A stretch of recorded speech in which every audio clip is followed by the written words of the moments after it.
Zodiac to Madeleine, unsolved mysteries that still make headlines.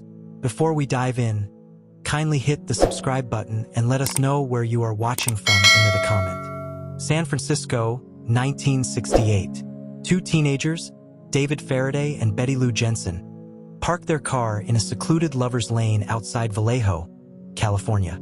It's just before Christmas. They were out on a first date, hopeful and laughing as young love often is. Minutes later, both are shot dead at close range. No suspects, no motive, but it wouldn't be the last time. It would be the start of one of America's most infamous true crime sagas, the story of the Zodiac Killer. Over the next few years, the killer would taunt police and media alike with mysterious letters, phone calls, and cryptic ciphers. The Zodiac claimed responsibility for at least 5 confirmed murders between 1968 and 1969, though he hinted at killing dozens more. His preferred targets? Couples parked in remote areas. His weapons? Guns, knives, and most terrifyingly, his own mind. It wasn't just the brutality of the murders that chilled the public. It was the cat-and-mouse game he played with law enforcement. He sent letters filled with clues, symbols, and threats to newspapers. One cipher, sent in 1969, wasn't solved until 2020, over 50 years later. It read, in part, "I hope you are having lots of fun in trying to catch me." The Zodiac's self-given moniker and chilling insignia, a crosshair-like symbol, became burned into America's collective consciousness. School children were kept home. People feared going out after dark. And worst of all, he seemed to be everywhere and nowhere. Police interviewed thousands of suspects. Some were promising, like Arthur Lee Allen, a schoolteacher with disturbing behavior patterns and circumstantial evidence tying him to the murders. But none were definitively linked. DNA collected from a stamp on one of the Zodiac's letters failed to match Allen's, and he was never charged. Over the decades, hundreds of amateur sleuths and professional investigators have taken on the Zodiac puzzle. Books, documentaries, even Hollywood movies attempted to crack the case. The killer's blend of coded messaging and public taunting inspired countless future criminals, but none so enigmatic. He made murder a riddle and then dared the world to solve it. Despite numerous investigations, advanced DNA testing, and new technology, the Zodiac case remains officially unsolved. The killer was never caught. His last known letter was sent in 1974. After that, silence. But in that silence lies the power of the case. Because the Zodiac isn't just a killer. He's a ghost. One that has haunted American crime history for more than half a century. And he might still be out there.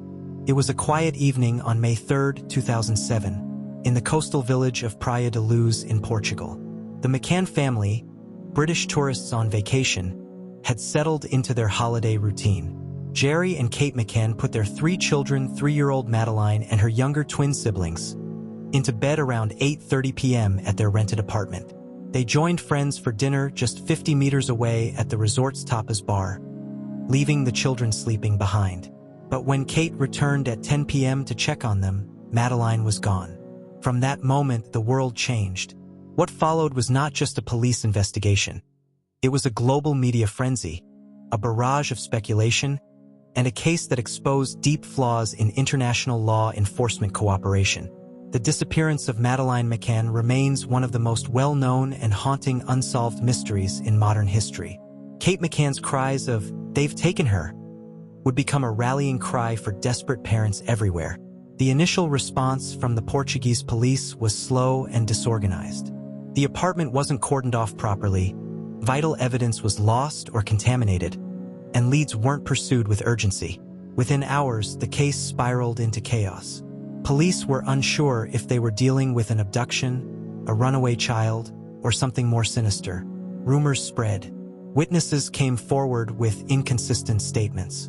Clues vanished as quickly as they appeared.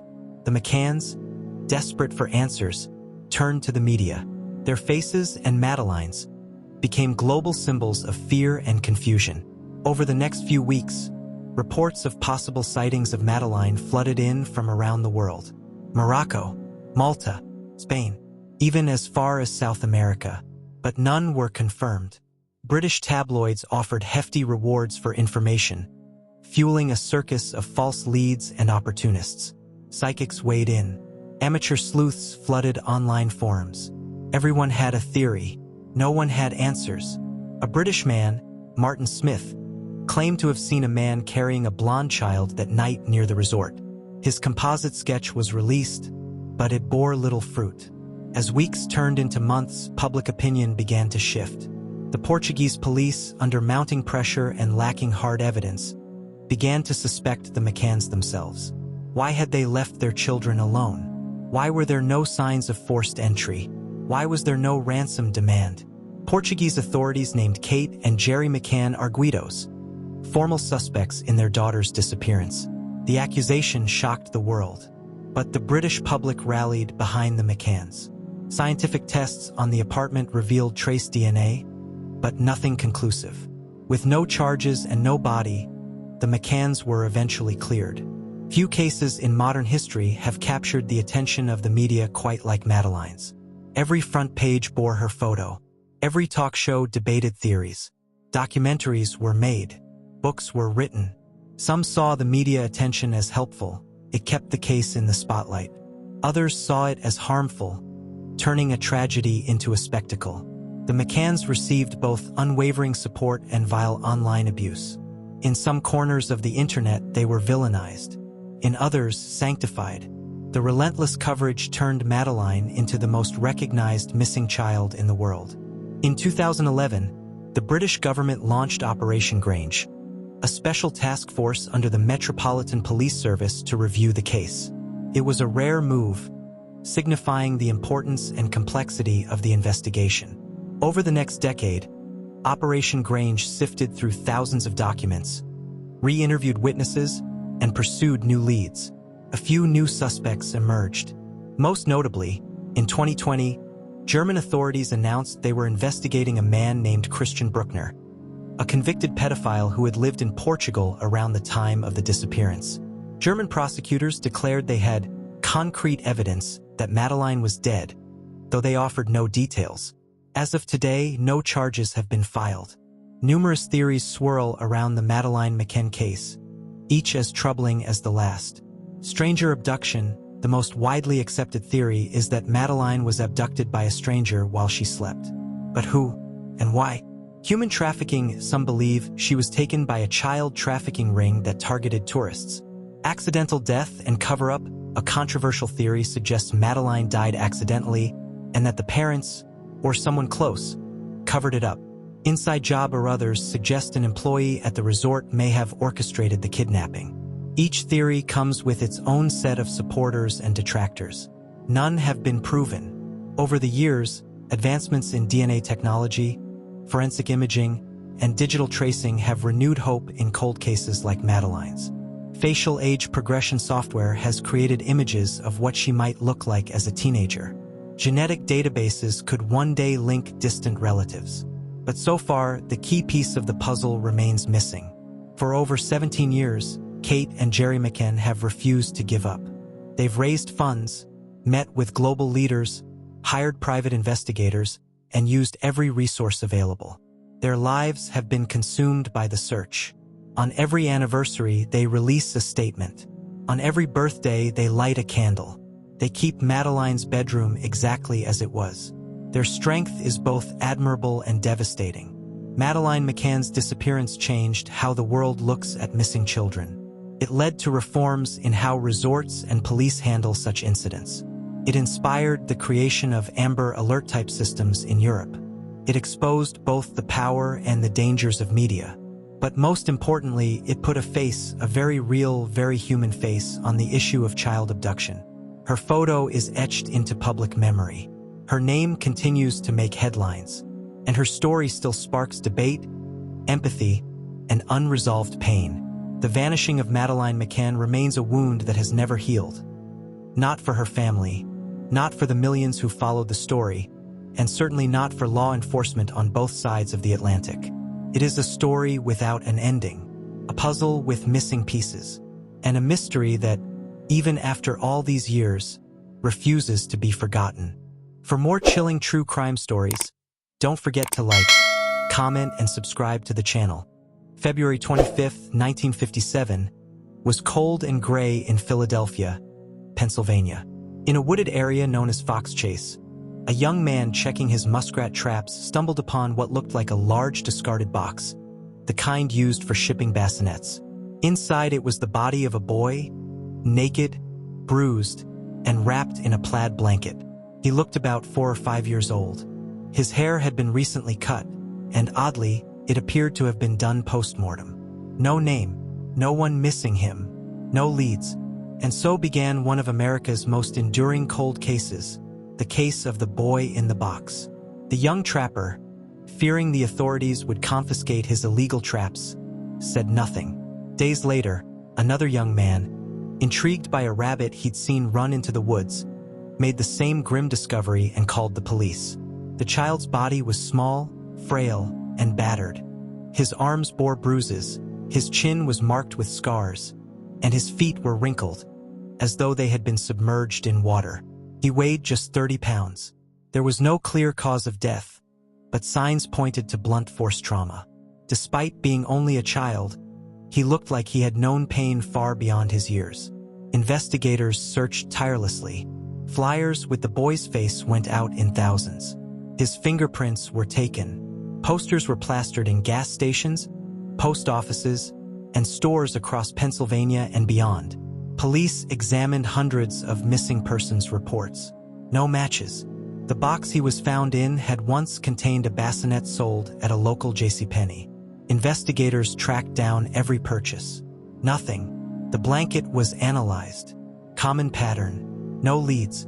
It was as if the child had simply appeared, tragically and without history.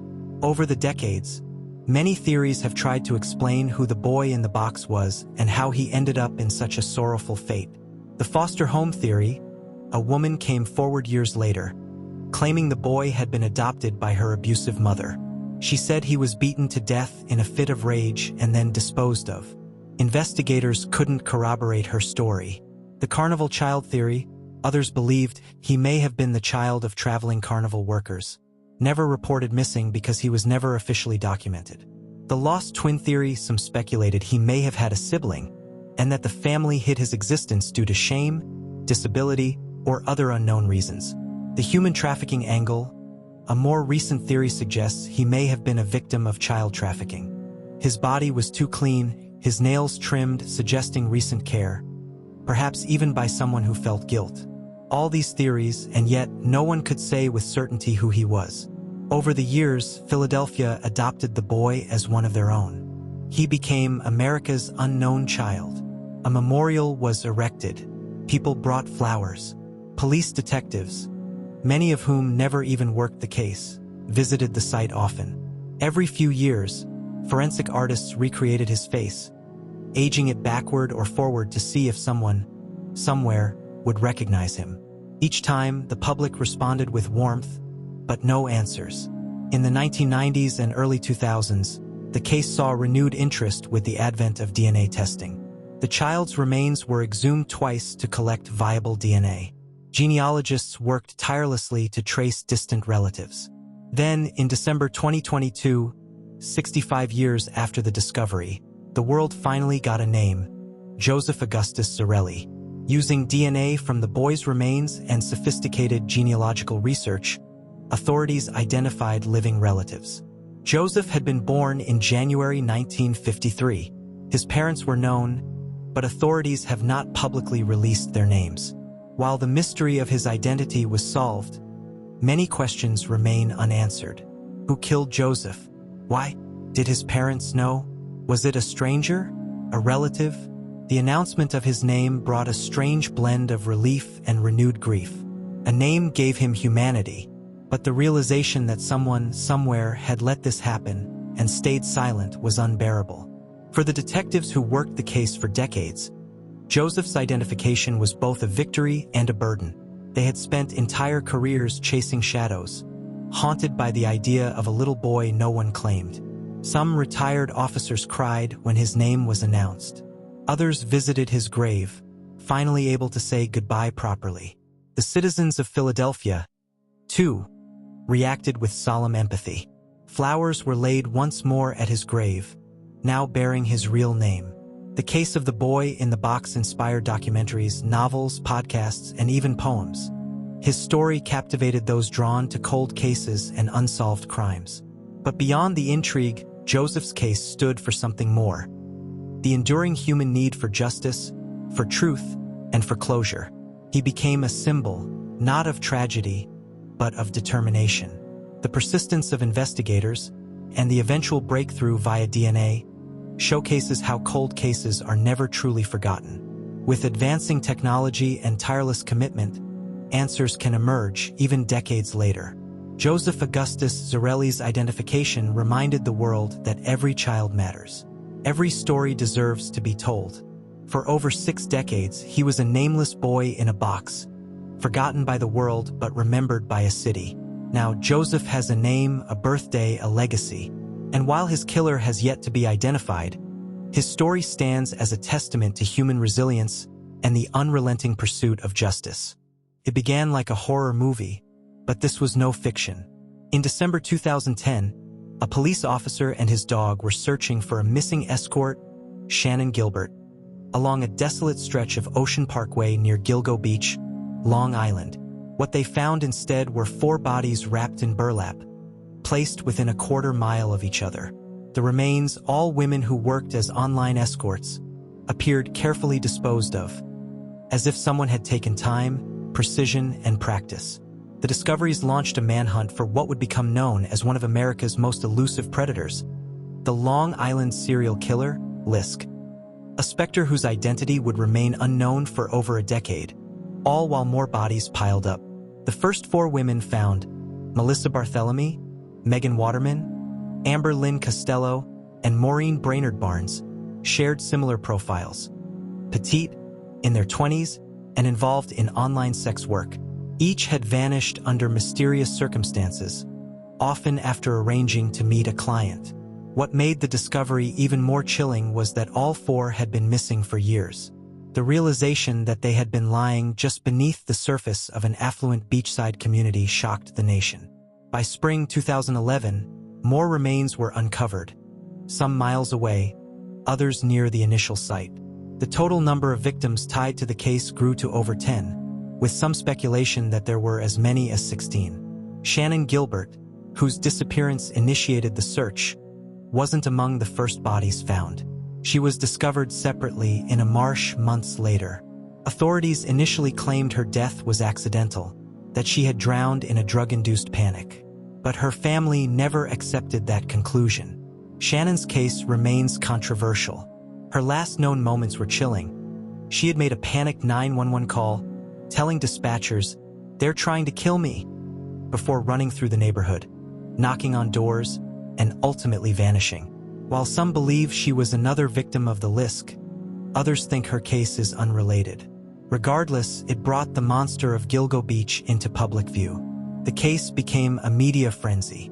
Amateur sleuths, podcasters, and journalists pored over every detail.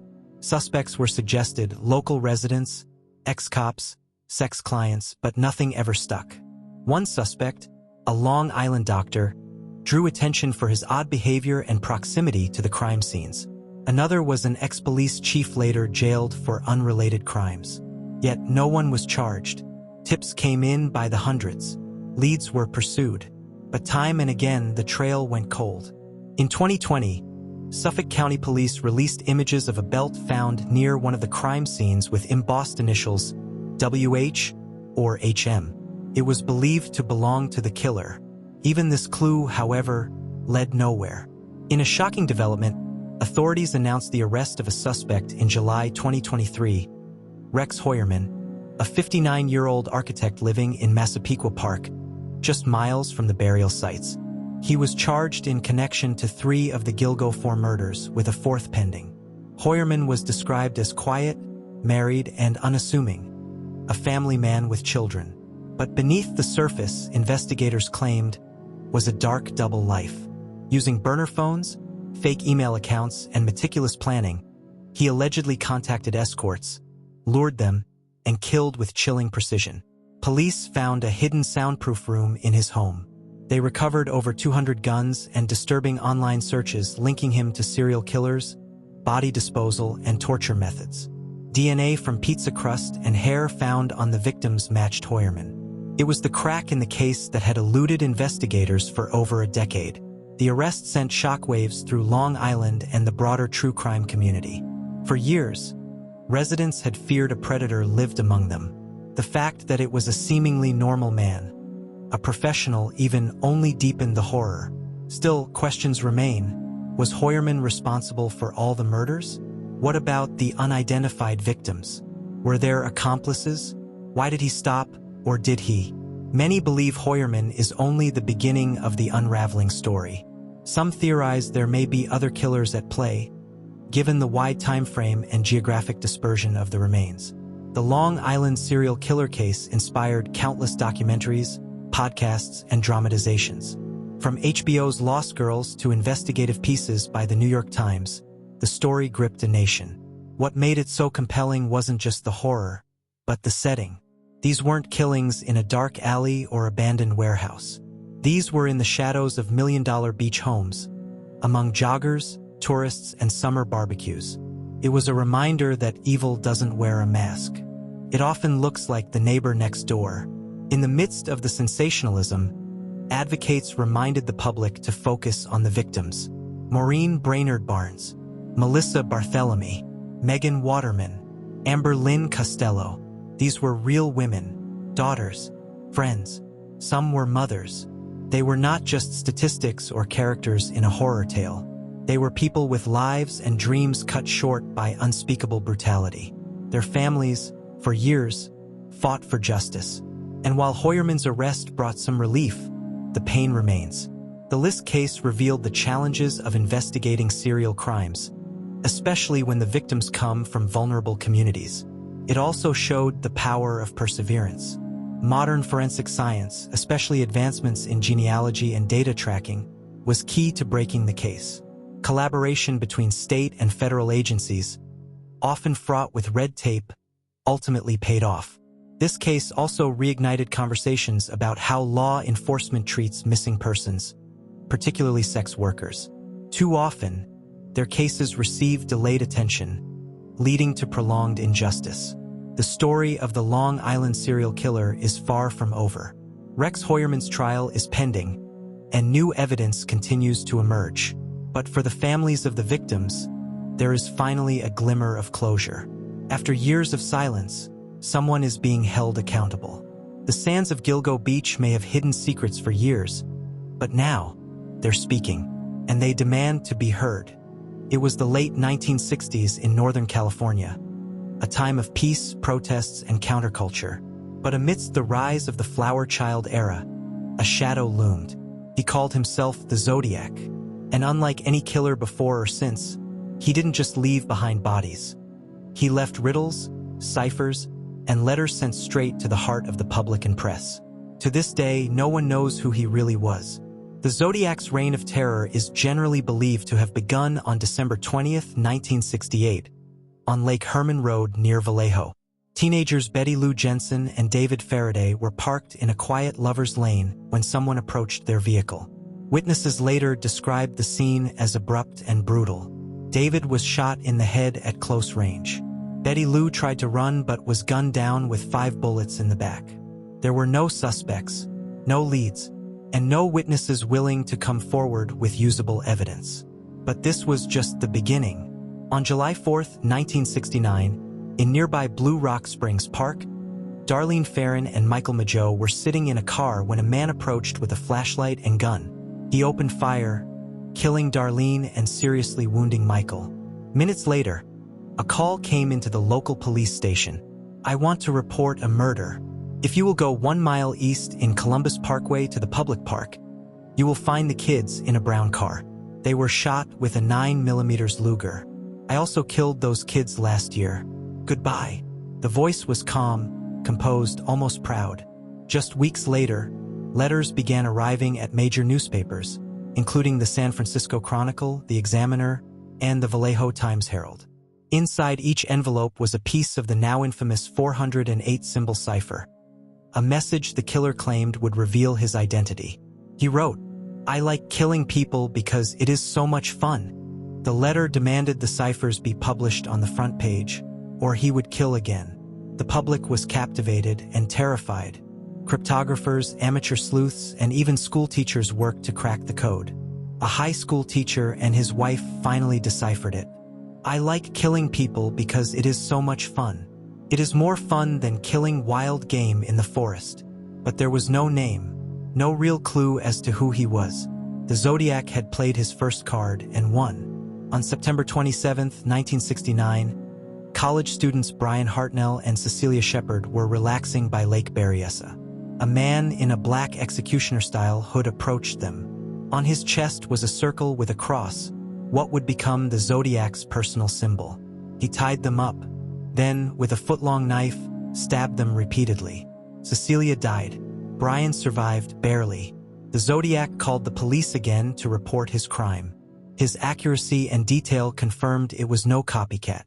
On Brian's car door, he wrote his crimes in black marker, listing the dates and locations of his previous attacks. This was more than murder. This was theater. Just 2 weeks later, on October 11, 1969, a cab driver named Paul Stein was shot in the head in San Francisco's upscale Presidio Heights. It was different from the previous killings, this time in the city, and the victim wasn't a couple or parked in a car. Teenage witnesses saw the killer wipe the cab down and walk away. They described a white male, stocky, with glasses and a crew cut. A patrol car even passed by, but due to a police dispatcher error, the suspect's race was listed incorrectly. The Zodiac later sent a letter to the Chronicle with a piece of Stein's shirt, proving he had been there. Over the next year, more letters followed, each filled with arrogance, riddles, and codes. Some included threats to blow up school buses.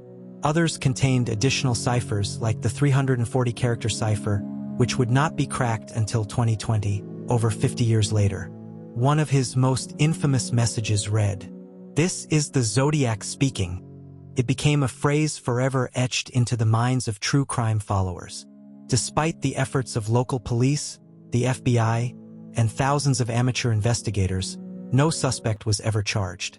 Composite sketches were circulated. Profiles were built. But the Zodiac vanished into the fog of his own myth. Over the decades, several suspects emerged. Arthur Lee Allen was the most well-known. He lived near the crime scenes, had a disturbing past, and wore a Zodiac-style watch. But handwriting, DNA, and fingerprints didn't match. In 2021, a group of cold case investigators calling themselves the Casebreakers claimed the Zodiac was Gary Francis Post, a deceased Air Force veteran. They cited photo comparisons, scars, and anagrams. But law enforcement agencies, including the FBI, have not confirmed this claim.